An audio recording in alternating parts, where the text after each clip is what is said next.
From WXXI News, this is Connections. I'm Evan Dawson. This is the second in our series of conversations with state lawmakers discussing the recently passed New York State budget. That budget passed near the end of May, the latest budget in nearly 20 years. It's a $269 billion budget plan, and there were contentious issues that in some ways held things up throughout the spring. In the end, Governor Hochul won some reforms to auto insurance. She was able to push back some of the climate targets and environmental goals set previous years, much to the chagrin of some in her party. And in fact, there's been some conversation that we've had with lawmakers already, and there's a lot of frustration and a lot of sides about the process that led to a late budget and how things got done. It didn't leave a lot of time for the actual session of policy and legislating. So there's a lot to discuss with Assemblymember Andrea Bailey, who is from District Number 133, legislating from the minority, but still always has a lot to say, and I think high hopes for a better process. We'll talk about that. It's nice to see you back here. Thank you very much, Evan. Yes, high hopes. High hopes, but yes, this budget process, I think, was frustrating for everybody involved. Whether you were in the minority or the majority, I definitely think, a 57-day late budget, the latest, as you mentioned, in almost 20 years. I think it actually ends up being like 16 years that it was the latest budget.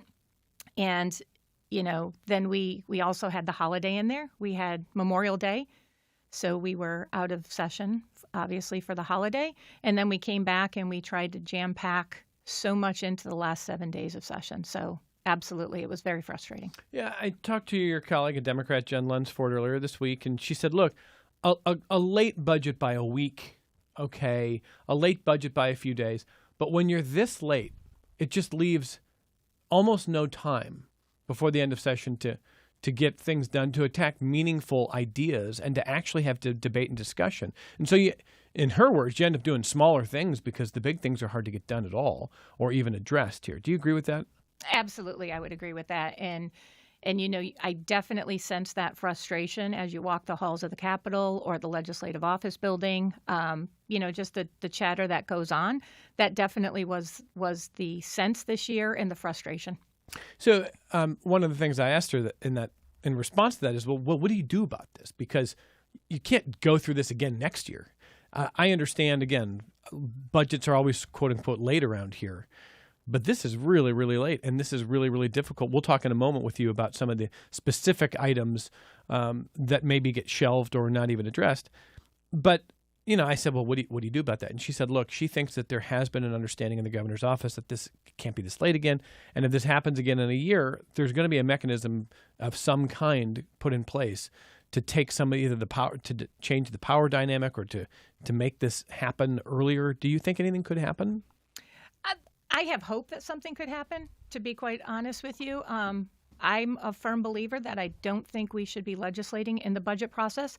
Coming from local government, coming from the private sector, and coming from the county government, when you're looking at a budget, you're not legislating. You're looking at your expenses, and you're looking at your revenue streams, and making sure that fiscally you are being responsible for those, whether it be in the private business, for the company in which you are working for, and in the public sector, it's for the taxpayers.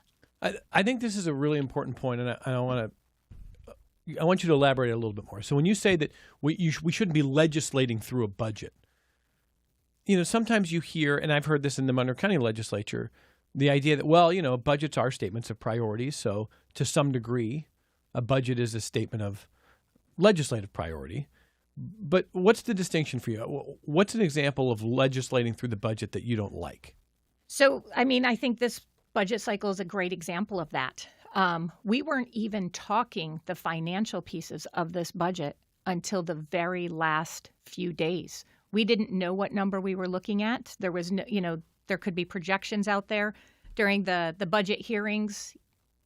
Different conversations are being taken place. You're hearing different things. But as far as the final numbers, you don't know what you're looking at. In this year, we started approving budget bills and still did not know what the fiscal note was. How can you do that? That's a great question. Therefore, I was not in favor of the bills that were brought forward based on that. The other thing that's a bit concerning is we left Albany, and the budget was the $268 billion.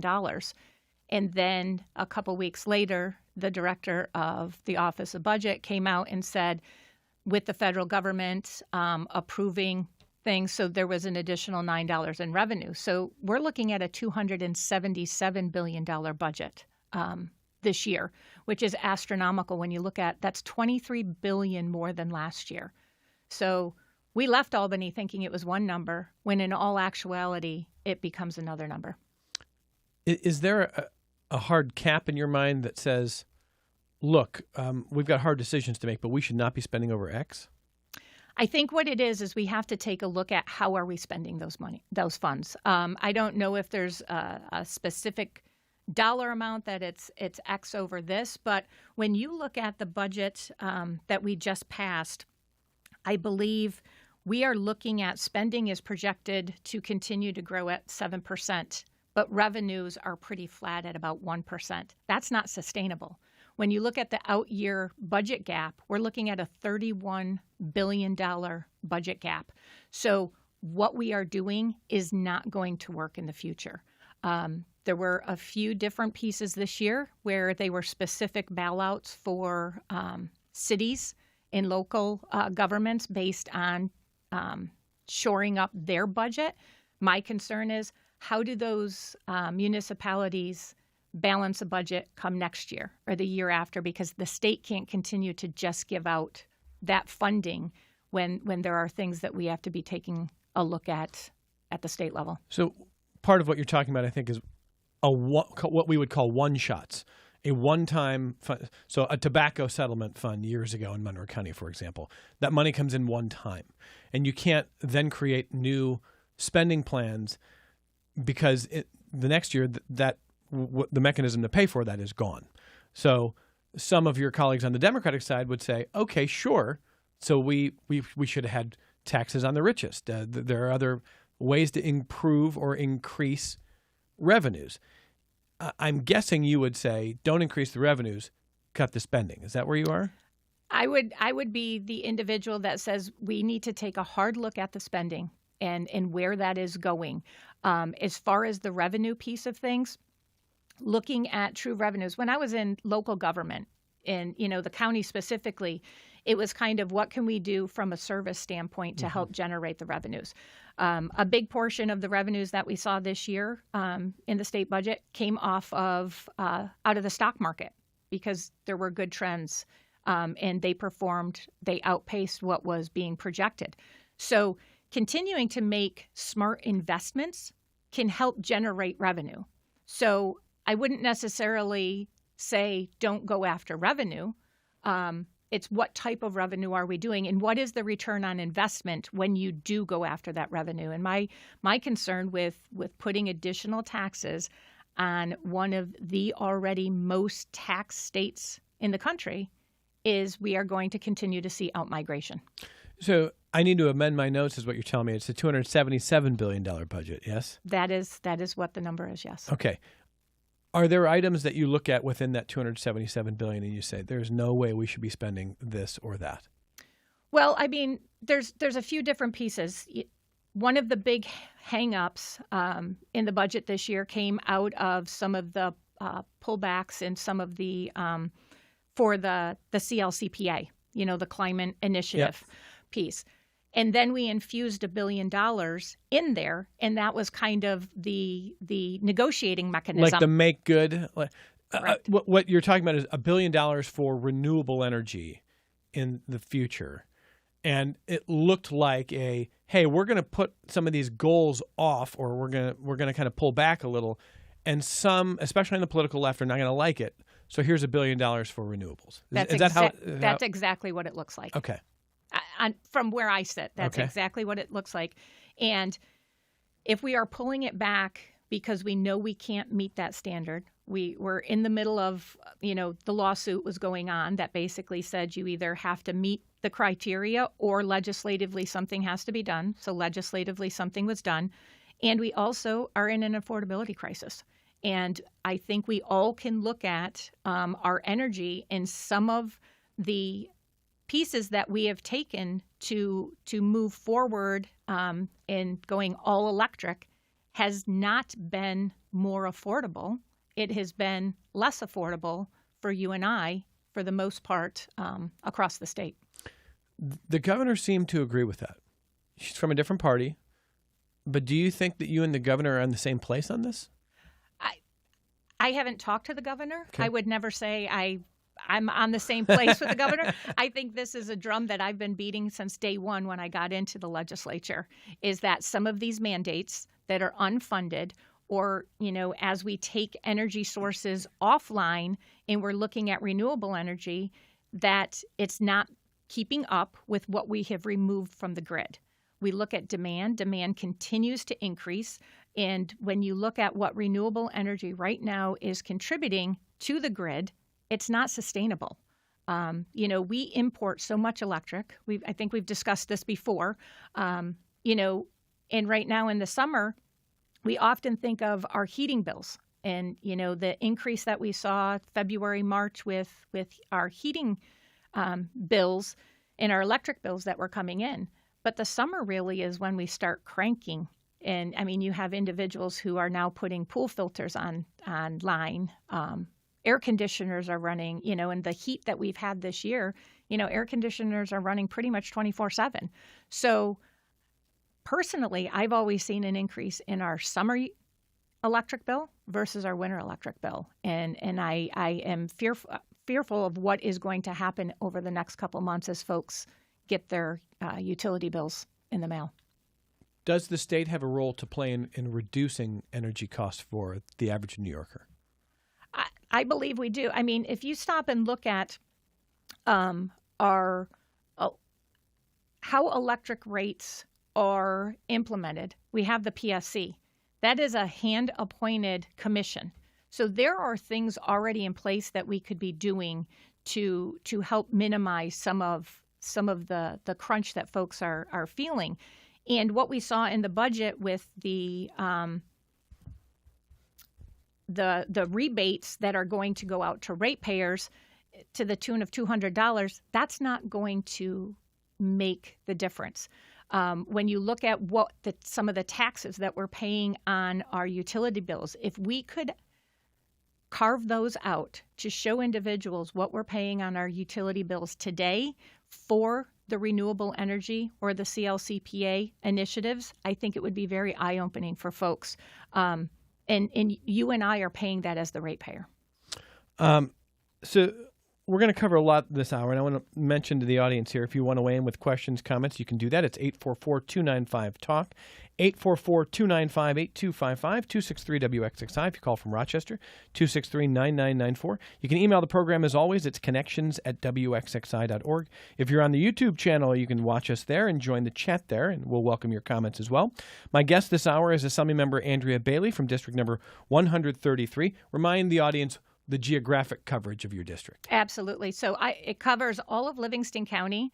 There are 3 towns in Wyoming County, 1 town in Monroe County, 9 in Ontario County, and 6 down in Steuben County. And so one of the debates about energy is the energy usage of data centers. Well, this is actually a kind of a newer piece of news, because now that the budget is the end of May, we'll get back to the budget in a second. But the governor has been pretty vocal in defending the idea that New York State should ban or put a moratorium on data centers, new data centers. And she's on social media this morning defending New York's plan to put that moratorium on data centers. Where were you on that? So there was a bill that came forward on a moratorium, and it was an omnibus bill when you actually break it down. I was not in favor of it for many reasons, and many of them were based on some of the criteria that were required if data centers were to come in. And this is going to kind of go back to the energy piece of it. And it was requiring on a sliding scale if data centers came in for utilization of renewable energies. And I think it started out at 30% and then went up to 90%, if I'm not mistaken. And there were date ranges that were in there. That is truly concerning to me. And part of the reason why, and I know we've had this conversation, when you look at some of the industrialized solar projects that we have in our area right now, one very large one that is owned by an investment company of over 3,000 acres that they own was just bought out by another investment company. And in the press release for that investment, for that acquisition, it indicated that it would help because looking to forward initiatives, i.e. renewable energy, AI data centers in water. And where this project is located, I have true concern that that's exactly what's going to come in. We've already had some concerns with hitting some of our waterways in that project. And I think it's a recipe for disaster. That we say that we're going to put a moratorium on the data centers so we can collect the information, but then we are incentivizing in other avenues if they do come in. And that's how I felt with that bill that came forward. Okay. If we had no requirements that X percentage would be renewable, if those were gone, would you oppose or support data centers? So at the end of the day, this is what I say to everybody. If we want to look at and study the impacts of data centers in areas, and I think that is what the true concern is right now, I would support that. Every local municipality right now has the ability to put a moratorium on. So by doing it via an executive order, I don't believe is the proper way of doing that. Let more home rule? Absolutely. Each local municipality should be able to take that because they can do that right now. The governor in her press conference yesterday in I believe it was back in February, coming out of her State of the State, she had already charged the PSC with coming up with investigating and looking into data centers and energy usage and so on and so forth. And it is a concern. But I also look at it and I challenge it back in the sense that there are data centers right now all around us at a smaller scale. If we are going to indicate that we are closed for business in New York State for this, then I would suggest that everybody put their cell phone, their computers, all of that off to the side, because at the end of the day, we are gathering so much data. I mean, when you stop and look at, folks throw into ChatGPT constantly now. Even Google has an AI, piece of it. So what does all of that mean? So I am all for looking at the impacts locally, without a doubt. I think that that's very important, and I think the individuals in each community should have a say in that, and that goes back to how I feel about renewable energy projects as well, where they have been left out of the equation. And the governor did say yesterday, always put the need of the local residents first, full stop. I wish we had that same mindset prior to creating ORES or coming in from the renewable energy piece of things. So do you expect that there would be some communities that say no data centers and some who would say, sure, thumbs up? I absolutely think that there would be, yes. Okay. And to you, that makes more sense than a blanket moratorium or a blanket policy? I think that makes more sense while we're gathering the data. Mm-hmm. I mean, no pun intended. No, but sure, while but we're getting more information absolutely, about how I think that we need more information. And when you stop and look at technology and how technology has grown so fast, even a few years ago when we were first talking about renewable energies, there were many smaller municipalities that did not have the wherewithal to be able to get the information that they needed. Mm-hmm. And I don't want to see, folks be taken advantage of either. So, obviously the governor's moratorium, it'll be interesting to see what happens with the legislation that did pass that was looking at a 20 megawatt as being the threshold. The governor's moratorium is a 50 when you're looking at a size of the data center. So I really feel it needs to go back to the local level. Yeah. And back in 2014, when there was the conversation about fracking, I thought, I'm always wrong about politics. Let's stipulate that. Let's also stipulate, I don't know much about AI and data centers, and I'm probably like a lot of folks who it's hard to really kind of gauge possible impact. I would like to read more about it. I'd like to see more. But I really did think in 2014 what Governor then Cuomo was going to do was say, we're not going to ban fracking, and we're not going to greenlight fracking. We're going to allow for home rule, and we're going to let communities decide if they want this. I thought that was sort of going to be the politically wise thing to do, and he didn't do that. They went with a full ban. And there was some political risk, and really the Democrats in Albany are not very popular in the southern tier in the rural counties. You know this. But he became even less so than in some of those communities. The difference this time is that AI is not very popular when you look at polling, how Americans feel about it, especially younger Americans who are worried about their jobs and futures. And so I don't know the political calculation here. I really don't. It's interesting to me that you say you think there are some communities who would say, yeah, bring a data center or do it, and some who would say no. But to you, it seems like, to me at least, you're saying the principle is the same. Allow for that local decision making. Don't make it in Albany. Fair? Absolutely. Okay. Yes. Do you have any thoughts about why AI is so unpopular right now? I think it's the unknown. And I have traveled and toured various locations, and I look to FLCC. They have a whole area, about AI now and educating and stuff. And what they're doing is phenomenal. Kind of what does that look like? How can it be used for the good?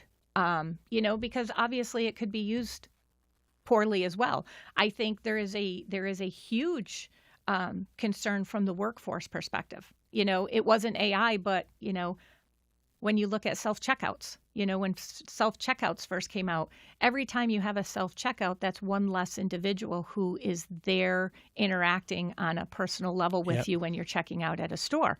From the business end, I understand why folks do that, but at the end of the day, it's also we're eroding our workforce, and we have to be very cautious on that. I just read something yesterday. I don't know enough about it, but one of the schools in the southern tier is going to have a robot teacher. Excuse me, I fell over dead for a second. Did you say a robot teacher? Yes. Okay. I read it last night. So I don't know much about it. I can't speak to it. When I read that was extremely concerning. Yeah, I agree. I understand the data that a robot might be able to maintain, but it's not the personal contact that I think our youth need. My best teachers and your best teachers, you remember because of who they were as people. Absolutely. Yeah. Absolutely. So I absolutely agree that AI, I'll be honest with you, I don't know enough about it myself. I have not been to Virginia or, some of the states that have larger data centers to actually go in here. That's something that I want to go and experience, so then I can better speak to it.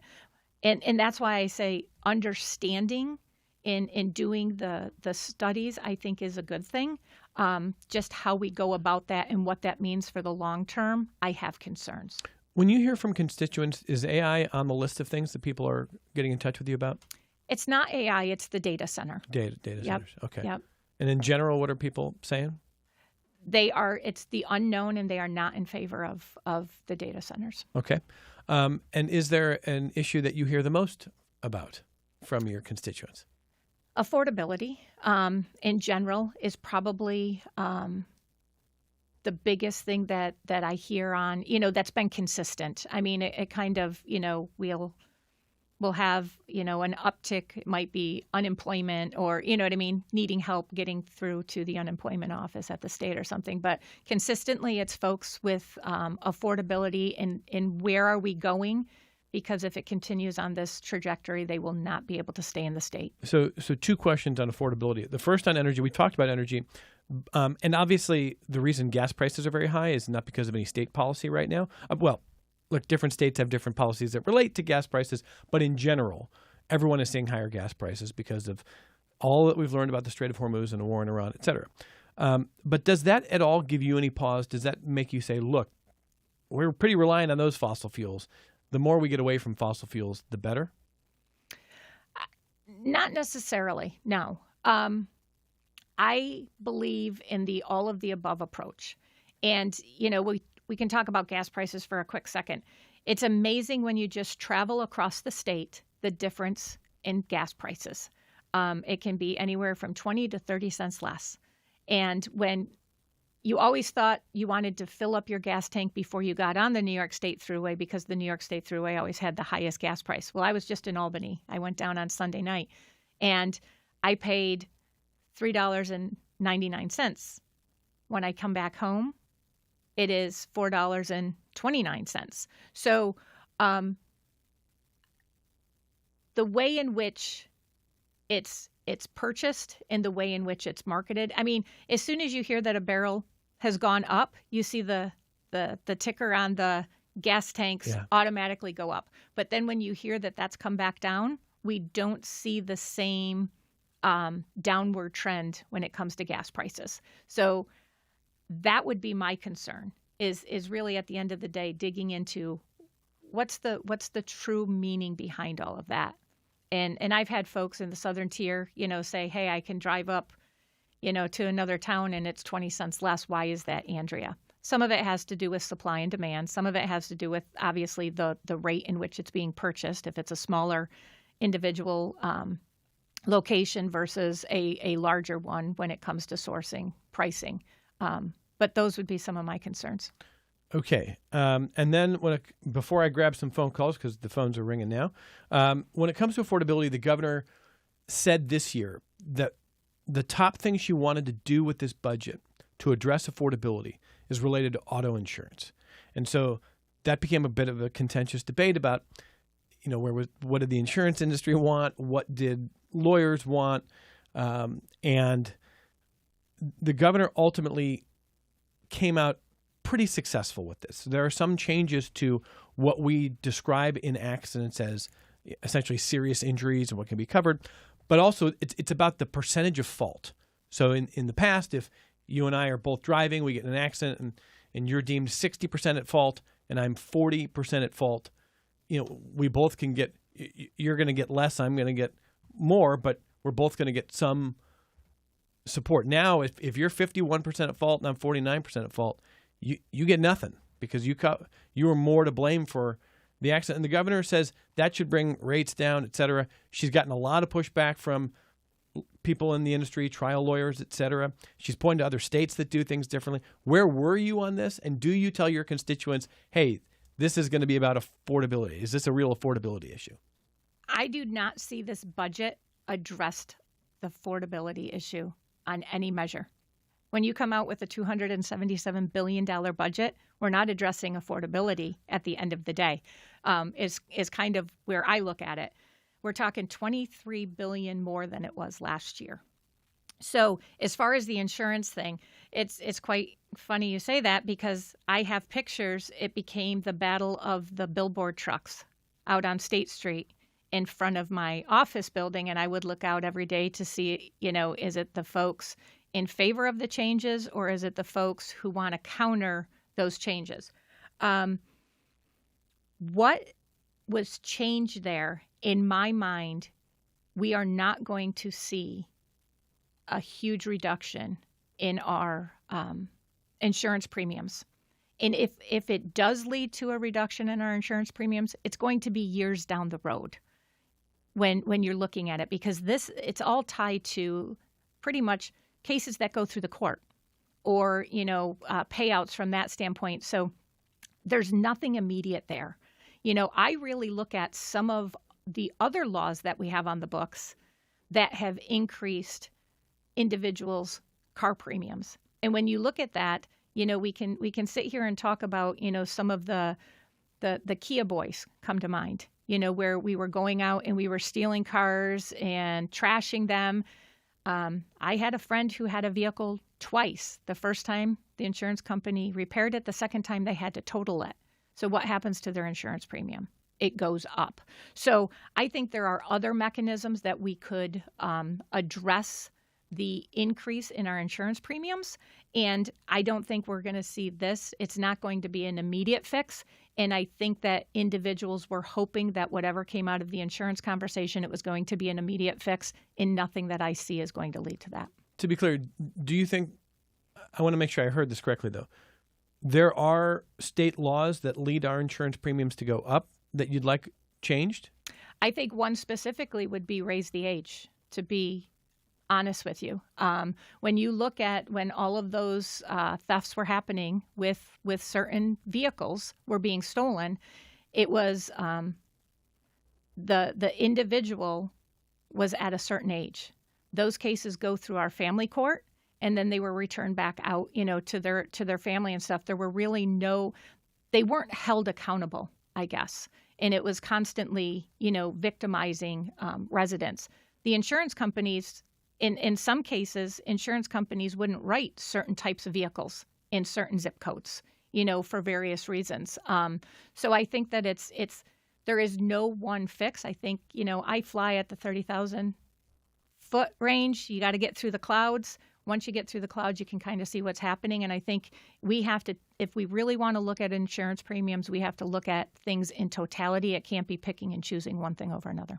All right, after we take this only break, Jack will take your phone call. I've got some emails to share for Assemblymember Andrea Bailey from District Number 133. We are talking about the recently passed state budget. Nearly 2 months late, but it is done, and we'll come back with your feedback next. Support for your public radio station comes from our members and from Mary Cariola Center, proud supporter of Connections with Evan Dawson, believing an informed and engaged community is a connected one. marycariola.org. This is Connections. I'm Evan Dawson. Now, Greece is not in your district. It is not. But Jack is a regular, and he's got a question for you, and he is in Greece. Hey, Jack, go ahead. Thanks, Evan. Hi, Andrew. As Kevin said, you're not my representative. I get that. But still, I look at all our elected officials, state level or even at the national level, to be trying to do the right thing for everybody, not just for their party.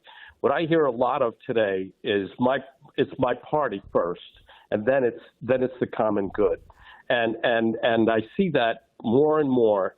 And I hear some of that in your comments, quite honestly. So, but I want to touch on a couple. But hold on, things. Jack.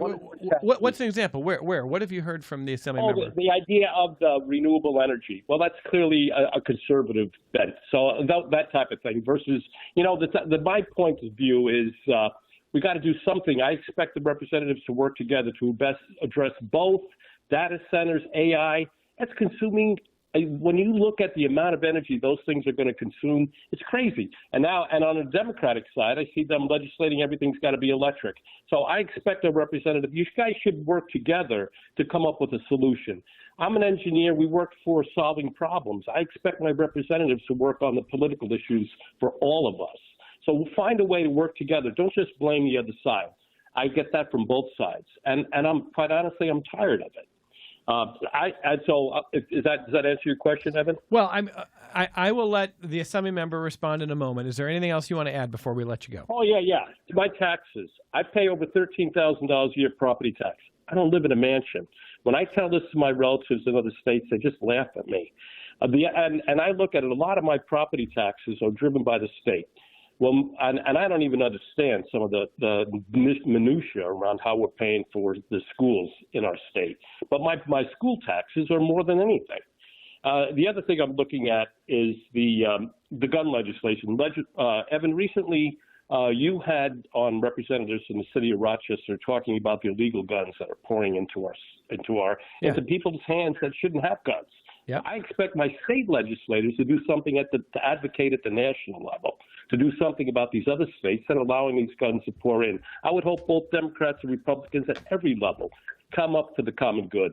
And I see the decline in our state population. And I see our tax base over my lifetime of the industrial tax base has declined dramatically. Places like Kodak and these other companies that picked up a lot of our bills, but now we're left to people like me paying for that.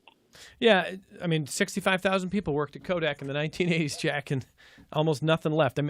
I understand that. So there's a couple things there. First of all, I do suspect Assemblymember Bailey will agree with you about your property tax bill. Absolutely. You want to start with that one there? What would you say to him about that? Yeah, so I completely agree with you, and there are many mandates, and I call them unfunded mandates that come out of the state that have impact on your property taxes. There's different services that the county must provide. Obviously that's going to tie into your property taxes there. And when you look at it, The bulk of that is services that the state is telling them that must be provided. So, but I do want to go back to your point on working together. And I don't believe I have said anything to say we versus they, and that's one thing that I won't say, Jack. I tend not to say that. I don't believe in that. I represent all of the folks from the 133rd Assembly District, and from an arm perspective of that, all of the folks of the New York State. And I will speak with anyone, and I have conversations with folks. I have spoken with groups who we are ideology on the far ends, and we can always find common ground somewhere. And that's who I am. That's what I am rooted in. And I leave indicating, we can agree to disagree. So, if you sense something coming out of me, when I'm talking about renewable energy and that one project specific that I'm talking about, that is farmland that I grew up around, and it is some of the most prime farmland in the area. And that is where my angst comes with that specific project. And you mentioned guns, by the way. How do you feel about the flow of firearms in New York State? Is there anything that should be done to change anything there? So I think what we need too is we need to see what New York State is one of the, when you look at gun regulation in New York State, it has some of the strictest gun regulation. And if there are weapons coming in from outside,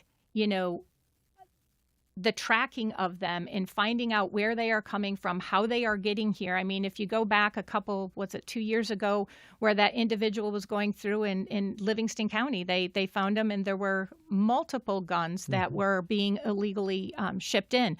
Absolutely. We need to stop that. But we need the data and the information as to where that is coming from. And there are some reports out there that we have been asking to get that information. Steve, thank you, Jack. Steve in Rochester emails more information. Said the assembly member is right. Sends me an article. Thank you, New York Focus. Rural New York School District will be one of the first to bring a humanoid robot into the classroom. By the way, a robot can't be a humanoid, I don't think, right? Isn't that a contradiction in terms? This is in Salamanca. It's happening down in Salamanca. And this article is really interesting. Salamanca plans to introduce the robot in its high school AI and robotics courses, and that's going to start this fall. The part, and this is all weird to me, I'm just going to be honest, but the weirdest part is the female robot will be named Sally, will have a lifelike appearance with silicone skin and long brown hair, said the CEO of Realbotics, and said that this deployment in a working school district represents a landmark moment in this country for both AI and humanoid robotics. So when we say humanoid robotics, we mean robots meant to look like humans. So anyway, that's in Salamanca. Okay, I guess we'll see how that goes. We will see. Yes. You don't seem like a big optimist. My cards are on the table. I find this very, very dystopian. I don't really like it. There again, it's the unknown. And, there's nothing like speaking with a human, though. And I think, right. In our school settings, that is ever so important. And that is where my skepticism would come into play. Yeah, I totally understand that. Thank you, Steve, for the link to that article. And AI in general, so there has been a debate among some states. One of your colleagues, Alex Boris, in the Assembly, has talked about regulating more from the state level. And the White House has said they don't think that we should be regulating from the state level. This should be not a home rule situation. This should be a national policy on what is allowed. Where are you on that question? I honestly, this is something that, I've thought about. Shame on me, I probably haven't thought about it in itself. The problem is when you start to have each state kind of pigeonhole or legislate on certain things, then it's much harder. I don't want to say from an enforcement perspective, but what could seep in? So you think you have these rules in place, but is something else coming in? So just how does that all interface on a broader scale? From one to another, many times if you start to see that there's rules in New York State that were the first in that, maybe it's a package labeling, a little bit different than AI, but what does that mean for across the country? And what does that mean for us? So I have to do some more research on that and really what does that mean and what are we looking at specifically? And Alex was a champion of, advocating for that in the Assembly. Sarah has two questions. She wants to know if there is still a requirement for school buses to go all electric. So that was part of the rollback that we saw. So what happened was there's a rollback for 5 years. So for schools to start purchasing all electric school buses. I asked on the Assembly floor when we were debating that bill, specifically if the 2-year extensions were still available. So there's 2-year extensions that the school last year we had added the second extension could put in for to kind of. So basically what we've done is we've kicked the can down the road a little bit further, 5 years out, technically 9 with those 2-year extensions. And, hopefully at some point in time that can will fall off the cliff. I would really like it to be where schools can opt in to do it, because I think you would have schools that chose to do that. And I cover Naples and Ontario County, and I think Naples did a great job with the analysis on what it cost them for the buses that they did have and what that means, out here in rural upstate New York. Do you want to just briefly characterize what they found? They found that it was more expensive, that there were several days that they were unable to utilize the buses due to the cold, and that there were bus runs that the buses could not make. Sarah, let me get to your second question in a minute, but because we're talking about schools, before the program even began, you were talking about how difficult it was to get anything done legislatively because of this late budget. You end up with a very, very short session. And in fact, school budgets are up for a vote. And then what happens? What happened there? So this year, I got home on Friday. I requested my absentee ballot from our school district. My husband returned it on Monday for us. The schools went to vote for their school budgets on Tuesday. We in the legislature took up the Alpha budget bill, which includes education. So it would be what the school aid for the schools are going to have, all of that. We started taking that up on Wednesday after the school budget had passed. I had 2 schools. Once I saw the runs for the school aid runs that were actually less than what came out in the original when the governor brought her budget forward. So, we had schools going out to the voters with a school budget where they were kind of just, shooting the darts at the board with their eyes closed. So some cuts were made, and in some cases those cuts might not have had to have been made. I'm just stunned that there could be voting at all on school budgets without knowing what the state funding is going to be. And I understand most budgets are not this late. But shouldn't there be something that prevents this? I mean, this is a very hard situation for school districts. Absolutely. I could not agree with you more. The school statutorily has to hit deadlines to bring that budget forward. In all honesty, we should have the same mindset in the state legislature, and the unfortunate piece is you do have 3 individuals in a room, and it's the state budget process that the governor is able to legislate. And that tends to be the holdup. Speaking with my peers on both sides, the frustration was real this year. Yeah, maybe that's the mechanism in the future that says you got to get this. A budget's going to be done a week, 2 weeks before school budget voting. And if it's not done, then you go to austerity. I mean, nobody probably wants austerity, but something has to be done, right, to stop schools from being in this very difficult position. I agree. And we pass extenders, and they're clean extenders, and we passed 16 extenders this year to get us through to the budget finally being passed. But once you take up one, there are 10 budget bills that get passed. It's not just one budget, or, it's just not one bill that we're debating. So, that takes time as well. So listener David wants to know, he's listened to Assemblymember Lunsford and your conversation, And he's saying, well, why was the session so short? Why not just work longer? Why not extend your session? So what's the answer? So this is just I haven't asked anybody about this. Okay. This is just my thought on it. It's an election year. So we did extend by a day in the assembly. So we were supposed to leave Albany on Thursday. We actually left on Friday. Last year, it got extended 3 days because the budget was late, and we kind of ran into the same thing, but it wasn't as late as it was this year. But it's an election year, and there were some pretty contentious primaries that were playing out across the state, many down in the New York City area. And, if we get out on the 6th of June, 7th of June, and the primaries are on the 24th, I really think that probably had some play in there. Okay, interesting. On Tuesday this week, we had one of our guests was a former state assembly member, Mark Johns, a Republican, and Mark is never afraid to tell you what he thinks, which is I appreciate that very much about him. And he said, look, assembly work is basically a part-time job anyway. And I don't know. I mean, I've never been an assembly member. But just because you're not in session doesn't mean you're not working. Do you consider it a part-time job? I would not consider it a part-time job. What others do and how they choose to, manage their time is their own business. Is Albany frustrating? Absolutely, Albany is frustrating. Just, sometimes it's like watching paint dry when you're waiting. And we might only be in session for an hour or two, but it's what you make of it when you're there. So I try to take as many meetings as I possibly can. I work on stuff. I work with my district office and meet with constituents. Once I'm out in the district, I do mobile office hours, and I'm trying to get, all across the district.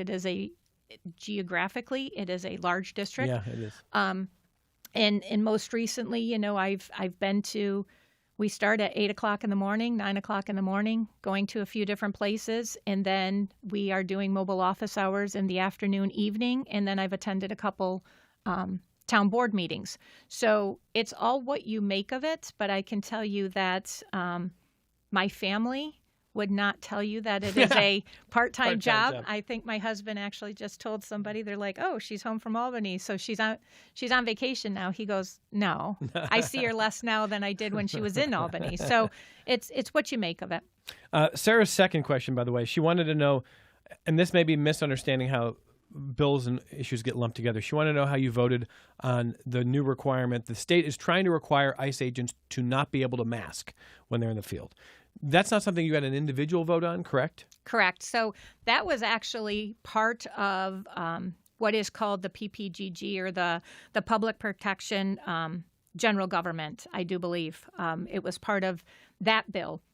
So what ends up happening during the budget bills is, that, as I indicated, there are 10 bills, and there are Article 7 bills, which are the legislative language. So inside that the immigration reform bill, there were many other pieces that fell into that. So when I debated, I did not ask questions specifically on that, right, because we only get a maximum of 4 hours to debate any one bill. And when there are a laundry list of items that are packed into that bill. So I was a no on that bill in totality.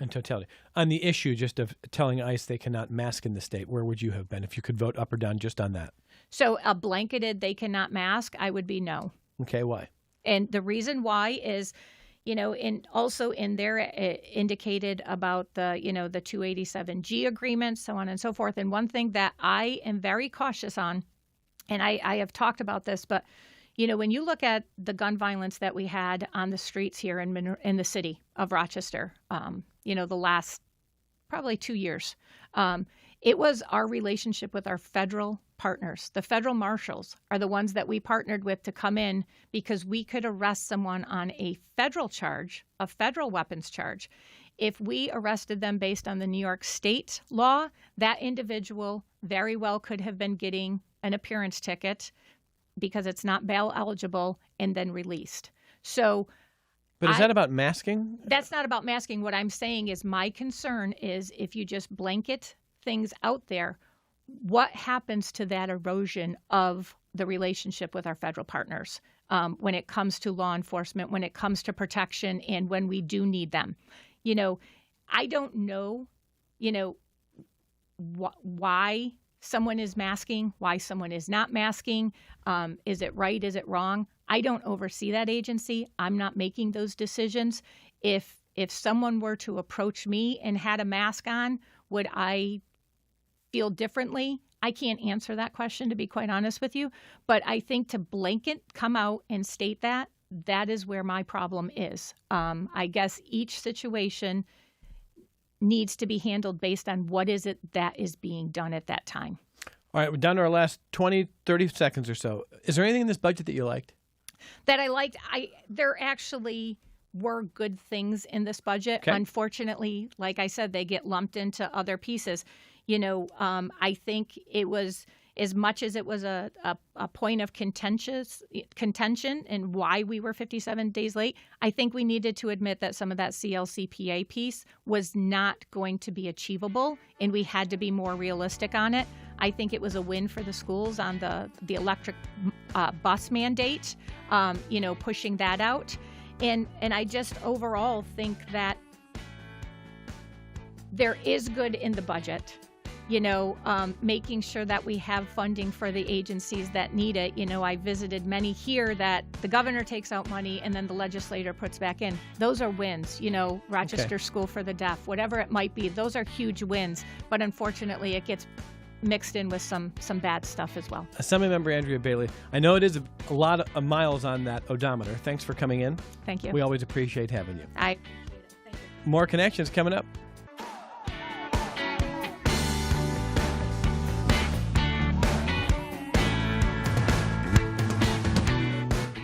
This program is a production of WXXI Public Radio. The views expressed do not necessarily represent those of this station, its staff, management, or underwriters. The broadcast is meant for the private use of our audience.